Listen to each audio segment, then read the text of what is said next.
Assalamualaikum warahmatullahi wabarakatuh. Saya Putri Aminani Alicia Wijaya.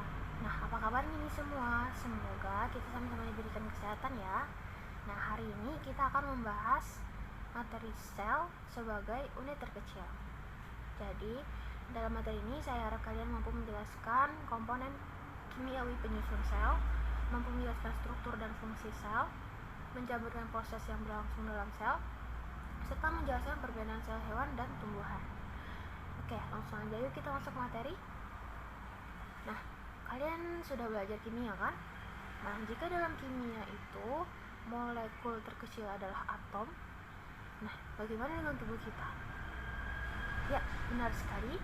Jadi dalam tubuh kita, unit terkecilnya adalah sel. Nah, kita langsung bahas aja gitu tentang sel. Jadi, sel itu terbuat dari apa aja ya? Nah, jadi sel ini memiliki komponen kimiawi. Komponen kimiawi ini terbagi dua, ada anorganik dan organik. Komponen anorganik itu adalah air, sedangkan organik itu adalah karbohidrat, lemak, protein, dan asam nukleat. Nah, senyawa organik adalah senyawa yang mengandung unsur karbon, terkecuali karbon dioksida. Karbon dioksida itu dia tetap masuk ke dalam senyawa anorganik. Oke, kita bahas tentang komponen anorganik yakni air. Nah, sel ini tersusun dari 70% sampai 90% air. Jadi, air ini sangat berperan dalam metabolisme sel. Itu kenapa kalian sering mendengar kan, misalkan kita itu dianjurkan untuk minum air itu 2 liter sehari karena sel kita itu sangat membutuhkan air. Kita bisa saja tidak makan berhari-hari, namun kita tidak bisa tidak minum. Nah, jadi peranan air dalam metabolisme sel itu adalah sebagai pelarut, nah mempertahankan bentuk dan ukuran sel, mempertahankan pH sel, dan lain sebagainya. Kemudian kita lanjut ke karbohidrat. Karbohidrat itu merupakan senyawa organik yang kaya energi dan sebagai bahan pembangun struktur kehidupan. Tersusun atas unsur karbon, hidrogen, dan oksigen. Nah, karbohidrat ini kita sebut juga gula. Jadi, karbohidrat itu berdasarkan molekul gulanya itu dibedakan menjadi 3. Ada monosakarida, disakarida, dan polisakarida. Mono itu artinya 1, di artinya 2, dan poli artinya banyak. Jadi, kalau mono berarti dia terdiri dari 1 gugus gula, sedangkan di 2 gugus gula, sedangkan dan poli itu banyak ya, banyak gugus gulanya. Kemudian ada senyawa lemak atau lipid. Nah, merupakan senyawa organik yang tidak dapat terlarut dalam air namun terlarut dalam zat nonpolar. Itu terdiri dari unsur karbon, hidrogen, dan oksigen. Jadi ada 3 kelompok utama lipid, yakni trigliserida atau trigliserol, fosfolipid, dan steroid. Nah, trigliserida ini misalnya minyak. Nah, kenapa dikatakan tidak dapat terlarut dalam air tadi? Karena misalnya aja kalian menumpahkan minyak, nah kalian siram, nah tidak hilang kan minyaknya. Nah, itu karena dia tidak bisa larut dalam air. Kemudian fosfolipid itu merupakan penyusun membran sel. Dan steroid itu contohnya adalah kolesterol dan hormon seks. Kemudian protein.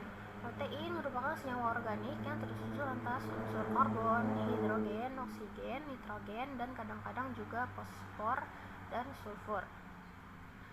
Nah, pengelompokan protein berdasarkan fungsinya itu adalah protein struktur, protein penyimpanan, protein transport, protein pertahanan, dan juga enzim.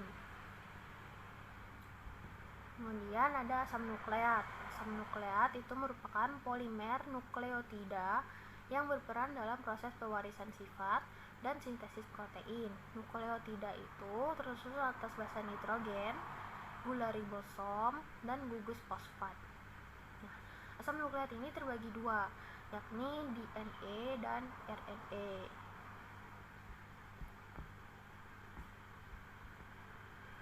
Nah, kemudian kita masuk ke struktur dan fungsi sel. Jadi, sel itu ada 2, ada yang namanya sel prokariot dan eukariot. sel prokariot itu merupakan sel uniseluler. Uniseluler itu artinya dia terdiri dari satu sel tunggal. Nah, sedangkan eukariot itu dia sel multiseluler, berarti dia terdiri dari banyak sel. Nah, sel prokariot ini adanya di bakteri, sedangkan kita makhluk hidup yang lebih kompleks itu selnya adalah eukariot.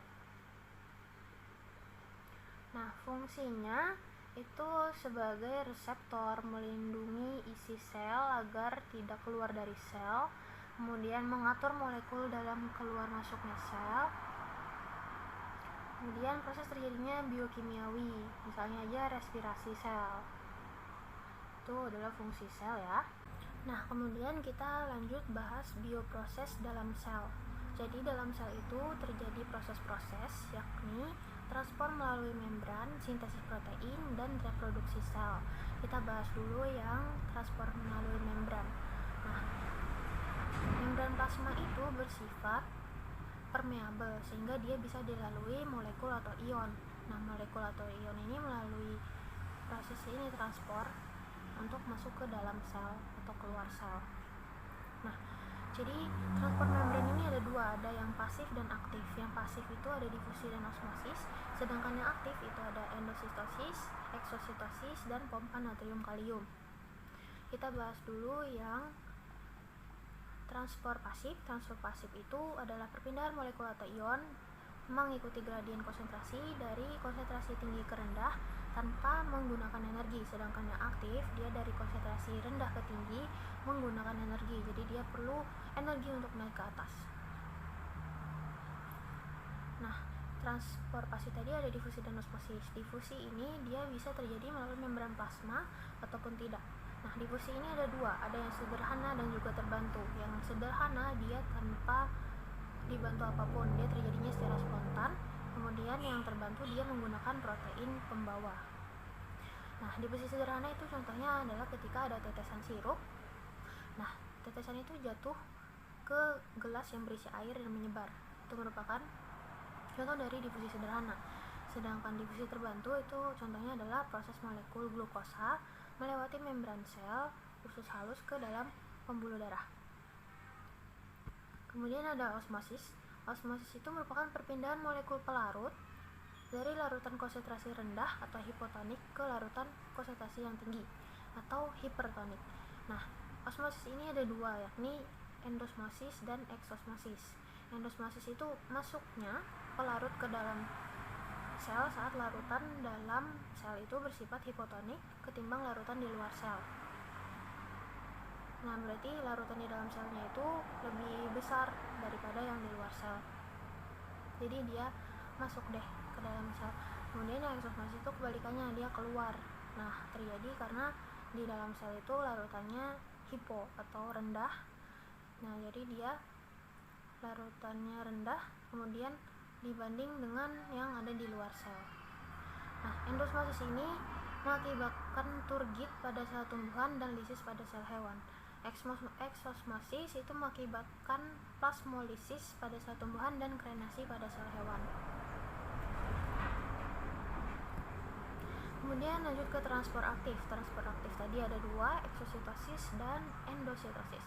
Eksositosis itu merupakan proses pengeluaran zat dari dalam sel, sedangkan endositosis itu merupakan pemasukan zat ke dalam sel. Itu terbagi tiga, ada fagositosis, pinositosis, dan endositosis.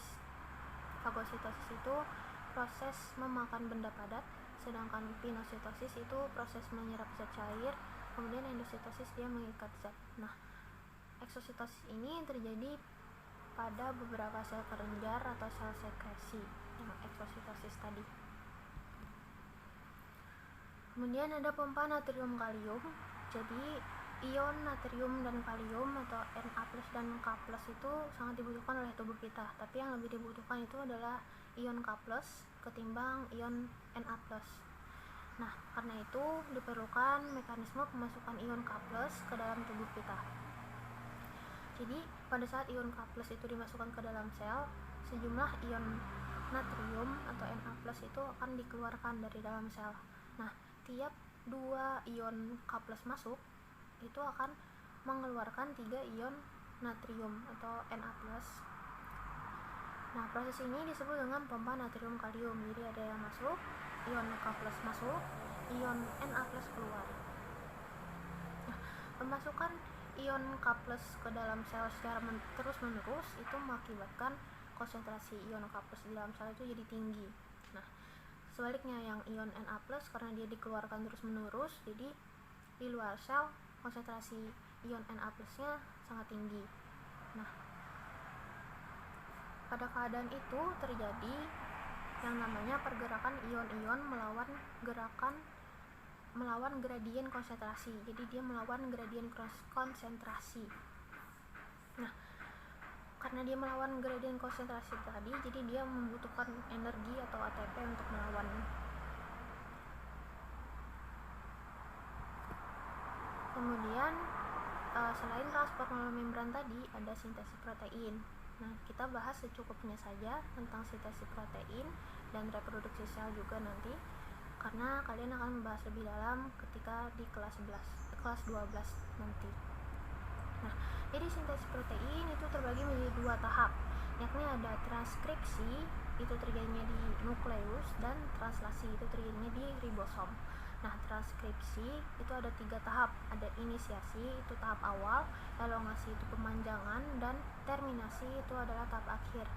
Kemudian ada translasi, itu merupakan proses penerjemahan. Jadi hasil dari transkripsi tadi akan diterjemahkan di proses translasi. Kemudian reproduksi sel. Reproduksi sel itu ada 3, ada amitosis, mitosis, dan meiosis. Amitosis itu terjadinya pada sel prokariot. Kemudian mitosis terjadi pada sel somatis, itu sel tubuh. Tahapnya ada interfase, kemudian mitosis. Mitosis ini tahapnya ada profase, metafase, anafase, dan telofase. Kemudian ada meiosis, terjadinya pada sel germinal. Dia tahapnya ada meiosis 1 dan meiosis 2. Nah, itu saja materinya. Nah, kita lanjut ke diskusi ya.